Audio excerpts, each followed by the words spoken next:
Hello everyone. I'm going to do a video tonight a little bit about for beginners and for people that's been around. Maybe somebody will pick up something from it.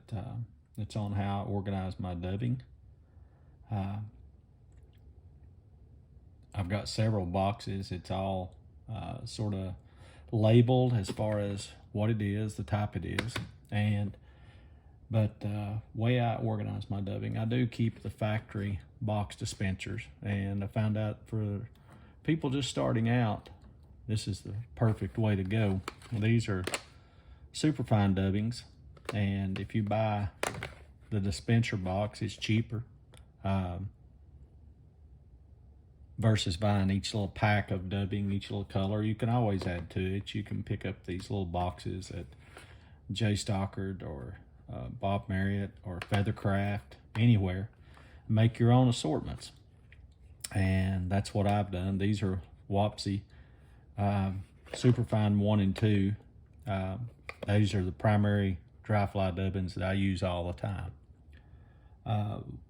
One thing that I started doing over the years is I picked up this book, Gary Borger, I think that's how you pronounce his name, back in the 70s, 80s, developed this color system.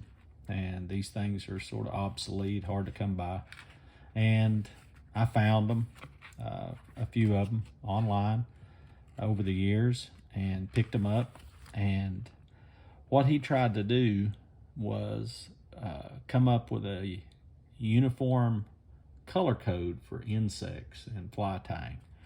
And a lot of times, Lakeland, I think that's the name of it, Lakeland fly tying over in the UK. If you look up the fly right dubbings, you'll see this BCS and a number, and that is what it is referring to.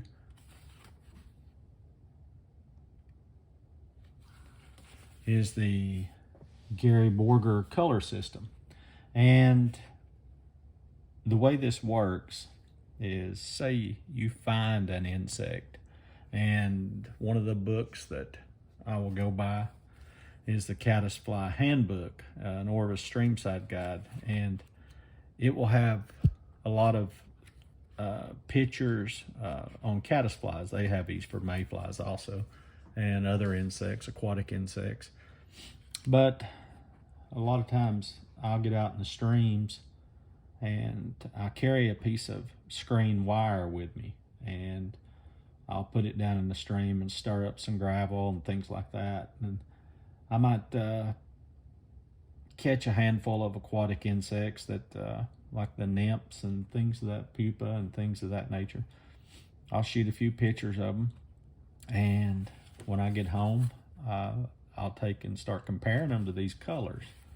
And there's actually a little data sheet, if you was to be lucky enough to find one of these, that has the data sheet in it where you can fill out the different colors as far as the color codes. A lot of people's never seen these. I don't remember now how I come across these, but the way I organize my dubbing after this is I bought some of these clear boxes, and I labeled them as dry fly dubbing, amber, orange. And in these, I put all my, these are not by brand. These are just colors I've picked up. A lot of this stuff is fly right. A lot of it is Wapsi. There's a lot of Fly Tires Dungeon bullfrog dubbing in some of these. And if you've never tried Fly Tires Dungeon, look at their bullfrog dubbings. It's cheap. It's about $1 a pack, and it's very fine. And this stuff right here, this is all Fly Tires Dungeon bullfrog, but I compare it to Superfine. It works very well, and dubs well, and you know, it's all about how much you want to pull out and put on there, how well it's going to dub. You pull out a big thick wad of dubbing and it ain't going to dub well at all. And one thing I picked up on a Kelly Gallup video is he talked about too much dubbing. If it doesn't float when you first release it, that's too much. And very helpful hint. But I organize my dubbings as far as color.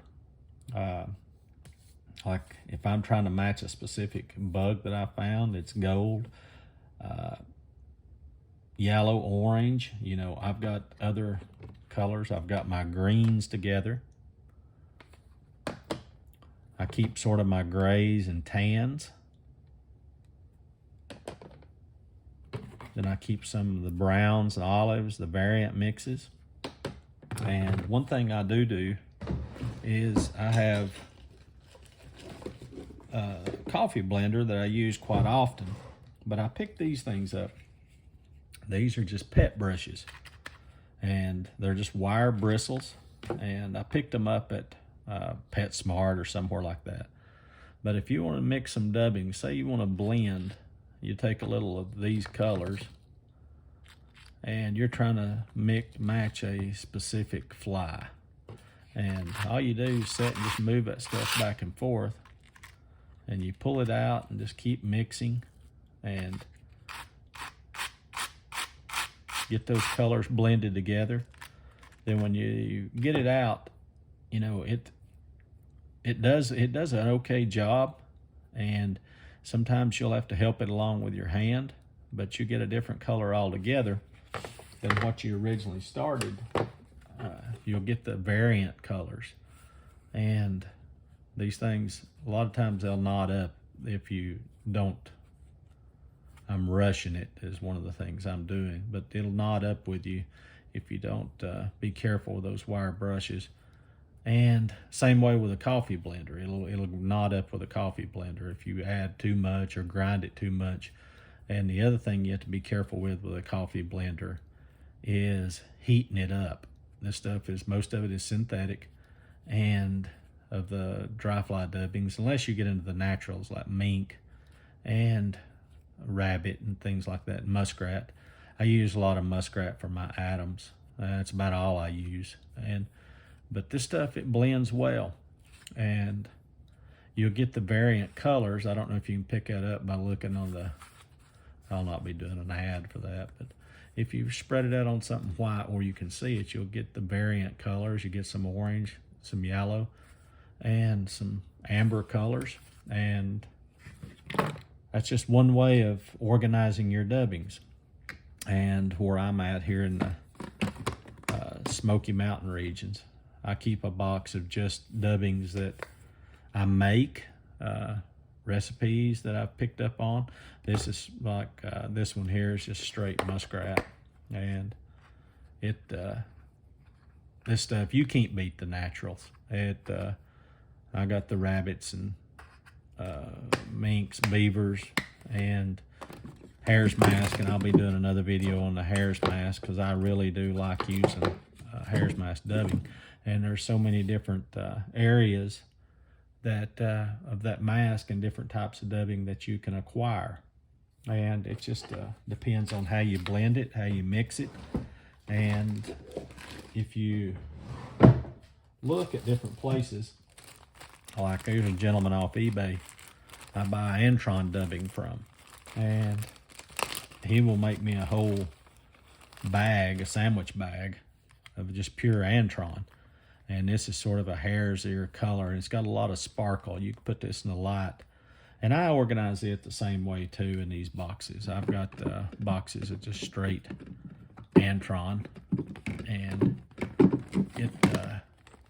you can pick these things up off eBay for $3 or $4 and mix them in with your natural dubbings. You can mix them in with your other synthetics, give it a sparkle.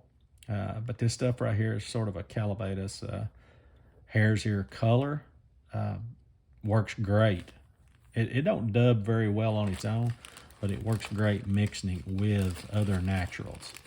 And the color spectrum for Antron is so broad. This is a fire orange, and you know, you can blend it also, or you can keep these around. You can dub these on their own pretty well. They're very short fibered. They're not like a superfine, which a superfine has about a 1-inch fiber.